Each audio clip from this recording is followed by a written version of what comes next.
अगर आप एक कॉमर्स स्टूडेंट हैं, अकाउंटेंसी और इकोनॉमिक्स आपको मुश्किल लगती है तो ये वीडियो आपके लिए ही है। नमस्ते, मैं रोहित सर। पिछले 10 सालों से मैं अकाउंटेंसी और इकोनॉमिक्स पढ़ा रहा हूँ। अपनी टीचिंग की इस जर्नी में एक बात मैंने बहुत अच्छे से जानी है कि हर बच्चा इंटेलिजेंट होता है, उसे जरूरत होती तो बस एक सही गाइडेंस की। मैंने हमेशा पूरी मेहनत और पूरी लगन से स्टूडेंट्स को इंप्रूव करने की कोशिश करी है, खासकर उन स्टूडेंट्स को जिन्हें ऐसा लगता है कि वो एक वीक स्टूडेंट है, अकाउंटेंसी उनसे नहीं हो पाएगी। बाद में यही स्टूडेंट्स इंप्रूव हो रहे हैं, एग्जाम में अच्छे मार्क्स लेकर आ रहे हैं। उनमें से कई स्टूडेंट तो इतनी मेहनत कर रहे हैं कि वो एग्जाम में जाके टॉप भी कर रहे हैं। ठीक है, तो यहाँ स्क्रीन पर आप जिन बच्चों को देख रहे हैं ना, इन बच्चों ने भी बहुत मेहनत करी और अपने एग्जाम में एक अच्छा स्कोर हासिल किया। हमारे लिए और भी बड़ी अचीवमेंट ये हो जाती है ना कि जब एक बच्चा हमसे ये कहता है कि सर अकाउंटेंसी बहुत टफ सब्जेक्ट है, हमें नहीं समझ आ रहा है, कॉन्सेप्ट क्लियरिटी नहीं हो पा रही है, उस बच्चे को वहां से यहाँ तक लेकर आना कि अरे सर अकाउंटेंसी तो हमारे लिए बहुत आसान हो गई, हम सारे क्वेश्चन कर पा रहे हैं, ये हमारे लिए सबसे बड़ी अचीवमेंट हो जाती है। और ये बच्चों तभी हो पाता है जब एक टीचर क्लास में कॉन्सेप्ट्स को बार बार आसान भाषा में एक्सप्लेन करता है, बार बार एक्सप्लेन करता है। बच्चों को जब तक समझ नहीं आता तब तक एक्सप्लेन कर रहा होता है। ठीक है, जिससे बच्चों के लिए चीजें आसान तो हो ही जाती है, वो कर नहीं पाता और एग्जाम में भी इसलिए वो क्वेश्चंस को अटेम्प्ट कर पाते, पूरा पेपर क्लियर कर पाते हैं अपना। ठीक है बच्चों,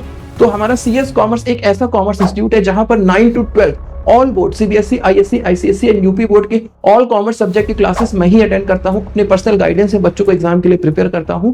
हमारे सीएस कॉमर्स इंस्टीट्यूट का जो न्यू सेशन है बच्चों, डेट याद रख लीजिए, 1 अप्रैल 2026 से शुरू हो चुका है और आप भी अपनी सक्सेस की जर्नी यहां से शुरू कर सकते हैं। लेकिन उसके पहले 3 दिन का फ्री डेमो क्लास आपको दिया जा रहा है। आप पहले 3 दिन क्लास करके देखिए। जब उन 3 दिनों में आपको ये एहसास हो जाए, आपको ये फील हो जाए कि हाँ यहाँ पर अकाउंटेंसी मेरी बहुत आसान हो जाने वाली, तब आगे आप क्लास को कंटिन्यू कर सकते हैं। और इन 3 क्लास की आपसे कोई फीस नहीं ली जाएगी, नो फीस नो रिस्क। बस आपको आना है, पढ़ना है। जब आपको महसूस हो जाए कि अकाउंटेंसी आपके लिए बिल्कुल आपके लिए इजी हो जाएगी, इकोनॉमिक्स आपके लिए बिल्कुल इजी हो जाएगी, कॉमर्स के ऑल सब्जेक्ट आपके लिए बहुत आसान हो जाएंगे, तब आप आगे फीस सबमिट करके अपनी क्लास को अटेंड कर सकते हैं। लोकेशन हमारी है लखनऊ में, LDA आशियाना। और किसी भी तरह की जानकारी के लिए आप इस नंबर पे कांटेक्ट कर सकते हैं। किसी भी तरह की जानकारी के लिए आप इस नंबर पे कांटेक्ट कर सकते हैं। बस ध्यान रखिए 1 अप्रैल से हमारे सेशन शुरू हो चुका है, हमारी क्लासेस शुरू हो चुकी है। ठीक है, हमारे पास बैचेस भी लिमिटेड है, सीट्स भी लिमिटेड हैं, तो बिल्कुल भी आप देर मत करिए, मैं आपका वेट कर रहा हूँ। इस नंबर पे आप कॉल करिए और अपनी डेमो क्लास का स्लॉट जो है उसे कंफर्म करिए। थैंक यू स्टूडेंट्स, क्लास में मिलते हैं।